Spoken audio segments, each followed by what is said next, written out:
तर पब्लिक आज आपण घेऊन आलो आहे खास तुमच्यासाठी आज एक आगळा वेगळा विषय. तर तुमचं स्वागत आहे आपल्या या नवीन व्लॉग्समध्ये. माझ्या चॅनलचं नाव आहे तोसिफ गडकरी. चॅनलला नवीन असाल तर चॅनलला सबस्क्राईब करा.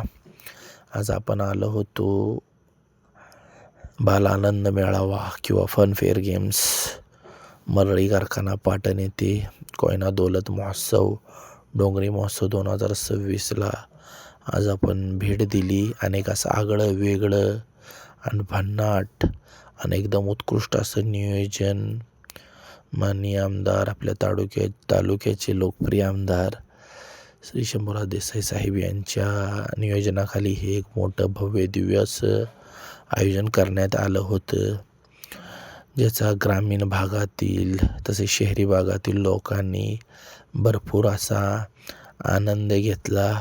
आणि याचे फक्त मूल्य 20 रुपये होते. तर मी कुठल्या बी खेळामध्ये किंवा फनफेअर गेम्समध्ये सहभाग घ्या, ज्याचे आकर्षक मूल्य फक्त 20 रुपये होते. आणि आम्ही आज इथं भेट दिली आणि सगळीकडे असं रंगीत अशी रोषणाई संध्याकाळच्या वेळ नंतर लाईटा लागण्यास सुरुवात झाली आणि सगळीकडं एक विद्युत रोषणाई आणि आकर्षक रोषणाईने सर्वांचे मन असं खेचून घेतलं. आणि लहान लहान मुले या आनंद मेळाव्यात सहभागी होऊन अतिशय रोमांचित आणि उत्साही दिसत होती. त्यांच्या आनंदाचं ठिकाण नव्हतं. आणि आम्ही ह्या ब्रेक डान्समध्ये तिकीट काढून बसलो. 20 रुपये तिकीट होतं, पण एवढं जबरदस्त आणि एवढं बेकार होतं की असं वाटत होतं की कुठल्या तरी गाडीत बसलोय, ती गाडी आता धडक द्यायला तयार आहे. अशी फिलिंग आली होती की तोंडातून काळीच बाहेर पडेल. असला हा जबरदस्त पॅटर्न होता ब्रेक डान्सचा. अतिशय त्याला म्हणू हॉरर, भयानक, थरार, थ्रिलर सारखा वर खाली खाली वर डोकं असं एकदम चक्रावून गेलं. खाली उतरताना असं गरगरायला लागलं होतं की चक्कर येते का काय असं वाटायला लागलं होतं. आणि हा एवढा मोठा पाळणा, या पाळण्यात बसायचे पण 20 रुपये. आणि असं आयोजकांनी नियोजनच केलेलं होतं की कुठल्या बी खेळात सहभागी व्हा आणि कुठल्या बी गेम्समध्ये बसा, तुमचं फक्त 20 रुपये मूल्य आकारले जाईल. मग लोक थटतात होय. लोकांनी प्रत्येक ह्याच्यात बसायचं आणि प्रत्येक ह्याचा आनंद लुटायचा. लहान मुले, तरुण विद्यार्थी, युवक युवती, तसेच वृद्ध लोकांनी पण, आपल्या भाषेत सांगायचं तर म्हाताऱ्या कोताऱ्या लोकांनी पण या खेळात किंवा ह्या गेम्समध्ये सहभाग दर्शवला. आणि हा एक मोठा स्विमिंग टँक भरला होता. लहान लहान मुलांनी नौका चालनाचा सराव करून घेतला आणि पुढे मोठमोठी ही नौकावीर होतील अशी आशा व्यक्त करूया. आणि छान असा गेम होता लहान मुलांसाठी. खास करून हातानं पांडेल मारून नावाशा पुढे इकडून तिकडं डोका झोका घेत होते. आणि पालक सर्व असं खुश, आपल्या मुलांना आपल्या पाल्यांना बघून खुश आणि त्यांचे व्हिडिओ आणि त्यांच्या आठवणी समृद्धी करण्यासाठी असं हे भव्य दिव्य नियोजन करण्यात आलं होतं आयोजकांकडून. त्याबद्दल आयोजकांचे हार्दिक आभार. सगळीकडे साफसफाई होती, स्वच्छता होती खास करून. आणि भव्य दिव्य असं आगळं वेगळं आयोजन करण्यात आलं होतं. त्यानंतर बंदुकीनं हे फुगे फोडायचा पण कार्यक्रम इकडं कोपऱ्यात चालू होता.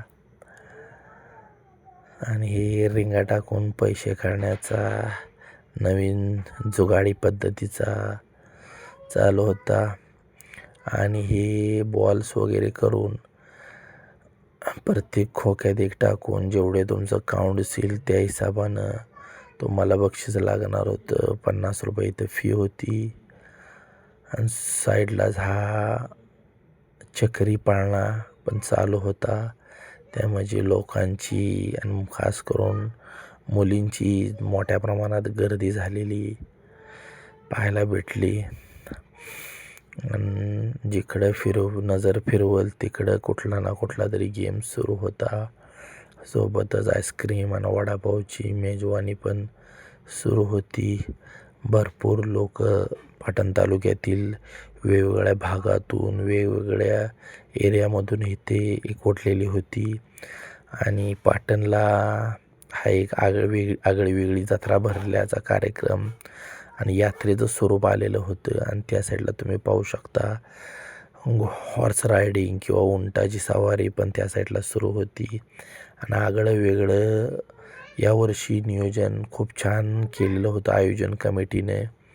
आणि सगळीकडे एक बोलबाला होता. कोयना-दौल डोंगरी महोत्सव 2026चा पर्यटन विभाग, महाराष्ट्र राज्य, सातारा जिल्हा परिषदेच्या अंतर्गत आदरणीय पर्यटन मंत्री शंभूराज देसाई यांच्या निगराणीखाली हा एक उत्कृष्ट असं नियोजन याचं आखण्यात आलं होतं.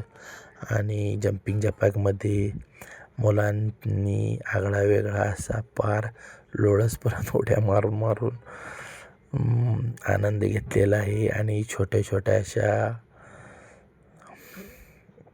झोक्यामध्ये बसून छोटा भीमच्या आकाराची ही साईजचा हा खेळण्या आणि त्यामध्ये पण लहान मुलांनी असं उत्कृष्ट असं ड्रॅगनच्या आकाराची पाळणा होता. त्यामध्ये पण लोकांनी उत्कृष्ट असा सहभाग नोंदवलेला तुम्ही पाहू शकता. आणि हा एवढा मोठा पाळणा आणि त्याचं तितकंच असं बेस्ट नियोजन लावण्यात आलेलं होतं. पण पाळणा काय लवकर चालू झाला नाही, कारण तो वेळानं चालू होणार होता. त्यामुळं आम्ही त्या पाळण्याच्या नादाला लागण्याचं सोडून दिलं. भरपूर असे खेळ होते, वेगवेगळ्या गाड्या छोट्या छोट्या, जम्पिंग जपाकी घसरगुंडी होती, आगगाडी, रेल्वे वगैरे अशा भरपूर एक ना असे अनेक प्रकार यामध्ये पाहायला मिळत होते. काही वेळानंतर हा मोठा पाळणा पण सुरू झाला आणि सर्वांचं आकर्षणाचा बिंदू असलेली ही मोठी ड्रॅगनची पाळणाच म्हणावं लागेल हा असा मोठा असे विविध पाळण्याचे आणि विविध खेळाचे प्रकार फनफेअर गेम्स बसून बसून आता कंटाळलो होतो. त्यामुळं आपण आता म्हणलो आता निघूया आपण इथून, कारण वेळ पण भरपूर होता, संध्याकाळची वेळ होती आणि संध्याकाळी पावसानं इकडं जोर लावलेला आहे. त्यामुळं आम्ही आता म्हणलो आता आपण इथनं हळूहळू अलविदा निरोप समारंभ घेऊया. पण कार्यक्रम एवढा छान होता आणि एवढी आनंददायी वातावरण तयार झालेलं होतं की इथून आमचा पायी काही निघत नव्हता. असं हे एक सुंदर असं नियोजन पाटणवासियांना नक्कीच यावर्षी भरपूर असं आवडलं. आणि दरवर्षी असे हे कार्यक्रम होत राहोत आणि लोकांच्या आनंदात भर पडत राहोत. लोक आपल्या पाटण तालुक्याची त्यांना प्रत्येक गोष्टीचा आनंद घेता यावा. त्यानंतर आम्ही निघत नावा रस्ता येथे आलो. काही गोष्टींची खरेदी केली, नाश्ता वगैरे केला आणि तुम्ही संध्याकाळचं वातावरण पाहू शकता. नावा रस्ता येथील स्ट्रीट लाईट वगैरे लागलेले आहेत. आमच्या पाटणपेक्षा चांगल्या स्ट्रीट लाईट नवा रस्ता येथे तुम्हाला पाहायला भेटतील. आणि हे ध्यानीमनी नसताना पुन्हा एकदा हा व्हिडिओ याचं बाहेरून मी शूटिंग केलेलं होतं आणि सुंदर असं नियोजन आखण्यात आलेलं होतं. 9 तारखेपर्यंत हे 9 एप्रिल 2026पर्यंत 6 तारखेपर्यंत होतं. पण 3 दिवस लोकांना जत्रा यात्रामुळे येता आलं नाही. त्यामुळं 3 दिवस अजून नियोजन वाढवण्यात आलेलं होतं. 7, 8, 9 तारखेपर्यंत हे नियोजन राहील. गेला नसाल तर नक्कीच एकदा जाऊन भेट द्या आणि आनंद घ्या. मस्त राहावा, खावा, मस्त राहावा, असं हे एक आपलं स्लोगन. आणि व्हिडिओ कसा वाटला मित्रांनो नक्कीच कमेंटद्वारे कळवा. आणि आपल्या चॅनलला सबस्क्राईब करा नवीन असल्यास, आणि व्हिडिओ शेअर करा. आणि या बालआनंद मेळाव्याचा एक आनंद घेण्याचा प्रयत्न करा, कारण आनंद घेतल्याने आनंद वाढतो. बाहेर पडा, फिरा, आयुष्य खूप सुंदर आहे. या जगण्यावर, या जन्मावर प्रेम करा, कारण हे आयुष्य पुन्हा परत भेटणार नाही. त्यामुळे तक्रारी करून हे सोपं होणार नाही. आणि हे नवा रस्त्याच्या रोडवर ही अशी प्रेम लागलेली आहे. आणि ते नियोजन किती दिमागदार आहे याचं दाखवत आहे. कोयना दौलतमध्ये बोटिंग, हॉर्स रायडिंग, उंटसवारी, तसेच फनफेअर गेम्स, शस्त्रांचा संमेलन, खाऊ गल्ली, असे अनेक कार्यक्रम खास पाटण तालुक्यातील आणि इतर तालुक्यातून येणाऱ्या लोकांसाठी हे आगळं-वेगळं आयोजन करण्यात आलेलं आहे. संध्याकाळी नवा रस्त्यावर आलो होतो. नवा रस्त्याचा हा लूक संध्याकाळचा स्ट्रीट लाईट पाहू शकता. पाटणपेक्षा चांगले स्ट्रीट लाईट नवा रस्त्याला बसलेले आहेत. पाटणमध्ये, आमच्या शहरामध्ये पण बसवत ही ते आशा व्यक्त करतो. आणि आता आपण निघा पिक्चर बघूया. आपण रेडी आहोत आणि आपला लूक वागाता निघालेला आहे घरी. त्यामुळं चला बाय. असंच प्रेम तुमचं सर्वांचं आपल्याला लाभो असा वाघ इथे सदिच्छा व्यक्त करतो. आणि संध्याकाळचा मौसम पाहू शकता तुम्ही. लाल असं भडक असं वातावरण झालेलं आहे. सुंदर, तितकं छान प्रेमळ वातावरण. या वातावरणाचा आनंद घेत आम्ही आपली घरची वाट धरली. हळू वाट काढत आम्ही घराकडे रवाना झालो. आणि आजचा दिवस एक मजेत गेला. पूर्ण व्हिडिओ पाहिल्याबद्दल थँक्यू, आभार आहे.